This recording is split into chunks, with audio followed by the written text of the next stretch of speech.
What's going on, my upper echelonians? This your boy Upper Echelon. First, y'all hit that like, share, and subscribe button for me.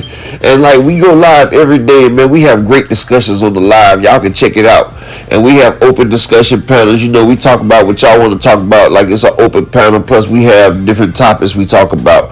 But everybody's allowed on the panel. You know, it's open. It's an open bar. You know, it's a sports bar. You know, everybody get to talk about their opinions in boxing, and nobody's opinion is wrong. Everybody's opinion is warranted. So make sure you hit that subscribe button and hit the notification bell. With that being said, what's next for the Spence-Crawford rematch? Well, apparently it doesn't seem like we're going to get the Spence-Crawford rematch next. People are talking around late 2024, maybe 2025. The Spence-Crawford rematch is not top on the agenda. They're trying to find different fights for both fighters. But that might be a problem because Earl Spence is adamant on the rematch. We're going to listen to Steven Espinosa, then we're going to cook on this. But like I said, hit that like, that share, and please hit the subscribe button with your notifications intact so you can know when we go live every day. And this is a fair use video. It is for education and entertainment purposes only. His status right now. Well, Errol's been consistent. Like, he wants the rematch. He said it right after the fight, and he hasn't changed. There are a lot of conversations going on internally with his team. Some I'm privy to, some I'm not. But I wouldn't really want to disclose all of those. But the question is really what's best for his health. What's best for sort of his future. Is it a weight issue at 147? Is 54 right for him? Are there lingering effects, from the eye or the car accident? All those things are fair questions.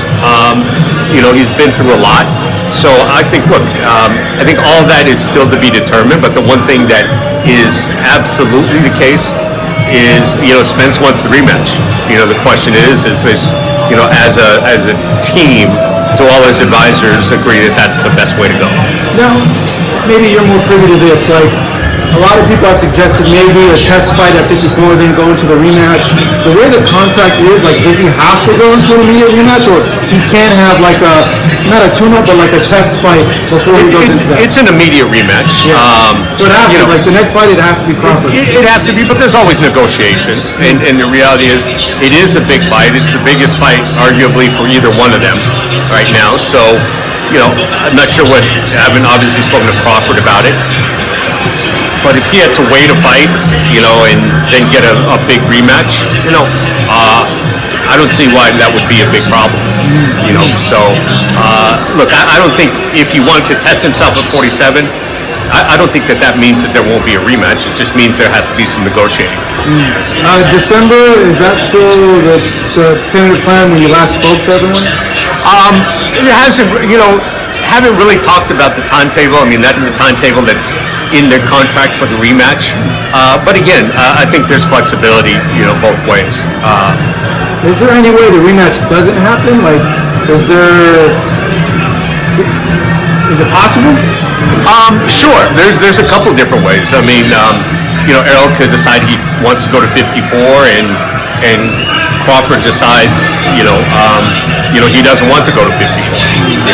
That's that's certainly an option. Or Crawford Spence could decide that he wants a fight, like you suggested, 54 in between. Or it could be Spence could decide he decides he wants a little bit of time off. So the reality is there is some flexibility there, but I think given that it's a big fight, if both sides want it, there's going to be a way to overcome all the details. Okay, let me go ahead and pause it right here and break down what he's saying. What he's saying is Earl and Crawford's still a big fight, but it didn't do the type of numbers that Tank and Ryan Garcia did. And I told everybody on my channel it didn't do between 700 to 750. While everybody was saying it was going to do over $1 million or maybe $2 million, I told them it wasn't going to do that many buys because, first off, Crawford and Spence are both dipping in the same pool. Second off, Crawford's a good fighter, a great fighter, but his fan base is not as big as it should be for a fighter of his magnitude. That's for one. For two, Showtime and PBC, they done lost a little bit of faith in Earl, and they don't feel like Earl could sell this fight right now because of how it was so one-sided. So what they want to do, they want to put Earl at 154 and have him fight another fight and look dominant. And then that way it could build a fight up so they can run with the narrative that, okay, he was just weight drained, and see it's a big difference now. See, that's one thing they're trying to do. And it's going to be a problem because Earl is adamant on having an immediate rematch. And you know, Earl is a big star, but you know, Crawford has the belts now. Crawford won.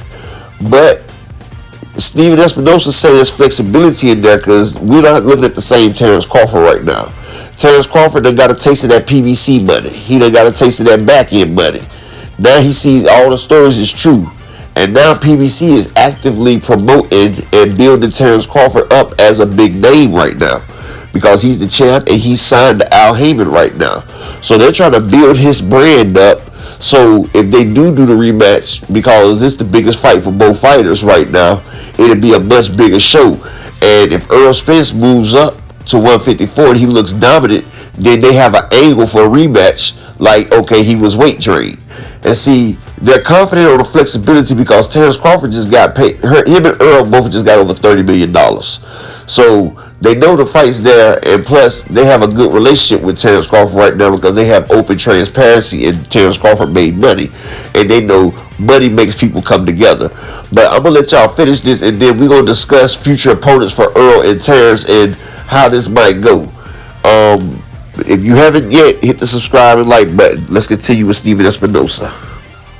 Did you clear up any of the figures that were floating around? Are they accurate or are they inaccurate about the pay-per-views? Of the pay-per-views? Yeah.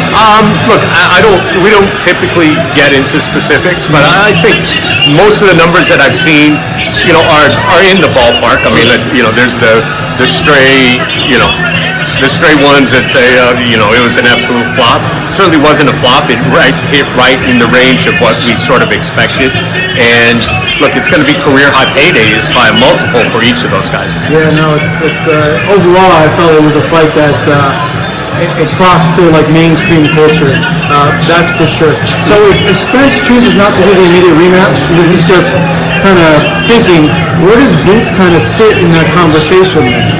Well, it's sort of up to Crawford. I mean, he's been talking a lot about Jamel. You know, it seems like he might wait for Jamel to get through the Canelo fight, see what happens. You know, but I think, look, anything's possible. Like, there are good fights for him at 47. There's good fights at 54. And, you know, I don't think anyone has really spent a lot of time, you know, outside of his own internal team talking to him, because it all depends on what happens with the rematch and whether he'll have some flexibility to do other stuff or not. Is it more likely to see Boots and Stanionis? Has there been conversations about that, or is Boots kind of waiting for this Crawford fight too? I mean, Boots would obviously love the Crawford fight, but failing that, he would love to see a title fight of any kind. So if, you know, I know he would lean on the IBF and try to get the mandatory enforced. Failing that, look, there's Thurman, there's Stanionis, there's Crowley, there's some really good fights, but I think Boots' number one priority is to get a title shot. When you look at just how this pay-per-view did, and given it was one-sided, what would be the challenge there? I would think that people for the rematch would be like, oh, you know, like, look what happened in the first one. Like, how would you guys approach pushing the rematch? Yeah, I mean, that's a question, but I think, look, anybody who's followed Spence's career looks at them as surprised at the result. I mean, I'm not surprised that Crawford won. It's a 50-50 fight. Either guy, you know, could have won.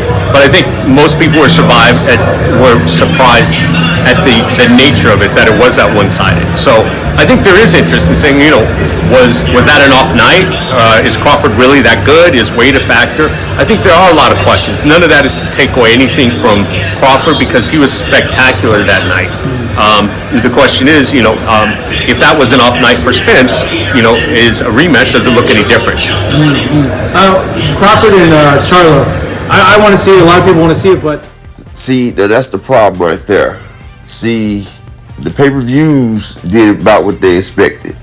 If it would have did better than they expected, he would have been like, oh yeah, it exceeded our expectations. It was a great pay-per-view. But like they expected, it did about 650K. I was off by about 50K. But if they do a rematch now, it'd be much lower because they listen to the fans, and a lot of fans say there's no need for a rematch. They don't want to see Crawford versus Spence again because it was so one-sided. But Spence has a loyal fan base, and a lot of them say they don't want to see it.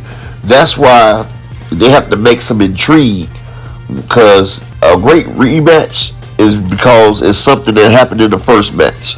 And see, Spence is a man that's not going to make an excuse. So he's not going to get up there and say certain things. So, he keeps it 100. So they have to build it an organic way. Like, Earl's going to have to go up there and make a statement at 154. And see, Showtime, they heavily invested in Boots. They really want Boots to get the Crawford fight, because they got Boots signed to an exclusive deal to Showtime. And they're willing to back the money behind that. Plus, Boots is young. He's dynamic. Like, he's everything Crawford is. Plus, he got size and speed, and he's got a youth on his side. Plus, he's already got 31 fights already. You know what I'm saying? And he's still like 6-7 years younger than Crawford. And they see the potential. They grafted that early. But Spence is adamant about the rematch. He's not going to really want to hear another fight. Remember, they tried to make him fight the Keith Thurman fight. And he said, I said take the N out of other. He was trying not to do that. But maybe he needs to listen to his team. And there's a few good fights out there that I feel like how they can build this fight up for the next rematch. Because Crawford, he's with the PBC now. He's getting that money. So they know that they can deal with him. That's why they actively working on building him. Because the next fight, if everything goes according to plan, it can be much bigger than the first fight. It'll be more intrigue. It'll be more mystery. Like, get Earl Spence to go up to 154, and I would have him fight a Brian Castano or a Tim Tszyu, or one after the other. Because Earl is used to competing on a high level. And Terrence Crawford is an S-class fighter. That's past A-class. That's S-class. That's special. And Earl's going to have to be on a special level to even get in the ring with him, or he's going to look like he did last time. And if Earl can't come back and fight and beat a Castano or a Tim Tszyu, then he needs to hang it up. He needs to sit down and not even worry about another Bud fight. Because it ain't no use in him getting in the ring if he can't get in there and beat a Tim Tszyu or a Brian Castano. Because I feel like both of them are B-level fighters. They have a style that's easy to figure out. They got relatively decent punching power. But with a caliber that Earl is, before this Terrence Crawford fight, we would have said Earl would have watched either one of them. And Brian Castano and Earl got history. Castano beat Earl in the amateurs. Tim Tszyu and Earl got history. They both knocked out Ocampo in the first round. Tim Tszyu did it faster. And, Earl called him trash. And, they had words when Jamil Charlo became undisputed. So, I feel like Earl can go to 154 and make a statement out of one of those guys right there. Or maybe fight both of them. Build the name up. Fight one, then fight the other. Then come back to a Crawford rematch. But if he can't do that, then there's no use for a rematch with Crawford. Because he's got to make a dynamic statement to get the public's interest back into this fight. To make people be like, okay, yeah, Earl was at that weight class too long. He's up here. He got his real power. Because I've always said Earl would be stronger at 160 or 154 a long time ago. I told people that we would never see Earl's true skills until he moved up the weight. Because I always said he was always drained. And you can go back and check my videos a long time ago. Not saying nothing about the Crawford fight, but I said that Earl's fight would have his potential because he's a bigger fighter and he has to shrink down. And then while Earl's doing that, Crawford has a array of fighters. I feel like Crawford should take the Keith Thurman fight. He's called out Keith Thurman when he first got to the welterweight division. Keith Thurman always said Crawford was too small. Well, now Crawford ain't too small. Keith Thurman said he wants to fight. Keith Thurman's a good draw. Keith Thurman will make sales. Him and Pacquiao did about $500K. Keith Thurman will bring the business and he will sell the fight with his mouth. And him and Crawford will be a nice grudge match to get it on. And him and Crawford, they do good numbers while Earl do what he's supposed to do. When Crawford and Earl come together, it'll be that much more better. Crawford versus Boots. If Crawford was to beat Boots, then Crawford would be one of all-time greats. He's already great. But to beat Jerron Ennis, that would be something spectacular right there. That would cement him as one of the best all time. And I'm just saying, then, he would be a mega star right there.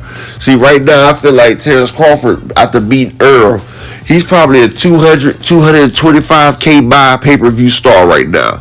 I feel like he's gained about 100,000 more buys on his pay-per-view. I feel like he's making the door, but people are still skeptical on the performance. They don't know if it was all him or if it was Earl not, having a bad night. So that would be a lot great if he goes out there and he watches Keith Thurman or Boots. That would make him that much more sellable. But he wants a Charlo fight. And that fight might be a year and a half in the making as well, because I feel like Jermell Charlo beats Canelo, they got a rematch clause. And I don't think Jermell Charlo's coming back down to 154. Because I feel like once he feels that weight at 168, even though Derrick James said he's going to be about 162, 163, it'd be too hard to shrink back down to 154. But he said he was, because he got unfinished business. But I feel like Earl should take care of Tim Tszyu and Brian Castano, while Crawford will fight a Thurman, and then, and probably another tune-up fight. If you want to see the Spence-Crawford rematch, Crawford ain't going to fight Boots, because that'd be too detrimental. But I'm the best, fight the best. I would love to see it, but Showtime would love to see it. They put up the money for it. They would definitely put the money up for Gerard Ennis, because if Crawford moves up to 154, he relinquished the belts. And then PBCs used to control a majority of the belts in the welterweight division for a long time. And if Crawford drops them belts are going to scatter. Everybody's going to try to get them belts. So, they would like to have Gerard Ennis holding all the cards. But, yeah, Earl, he's going to talk to his advisors. They're going to have to put something together. Like I said, I feel like Earl should fight Castano. I feel like Earl should fight Tim Tszyu. And I feel like if Earl can't make a statement off both of them two fighters right there, then Earl needs to go ahead and hang it up and sit down, because there's no reason for him to get in the ring with Crawford. And if he can't make a statement off them two, ain't nobody's going to even believe about the Crawford fight. And Earl's missed out on new tune-up, so his greatness has to be magnified. He has to come back and, like a Danny Garcia fight, he's going to have to show up and show out on one of these big names right here. Ain't no training wheel time for Earl Spence. Earl's in the fast lane right now. If he tries to training wheel it up, he's going to miss the Crawford fight, because Crawford got 2 years maybe left in his tank to make as much money as he can. But this your boy Upper Echelon, man. Y'all hit that like, share, and subscribe button, man. I appreciate y'all if y'all got this far. And I'm out. Peace.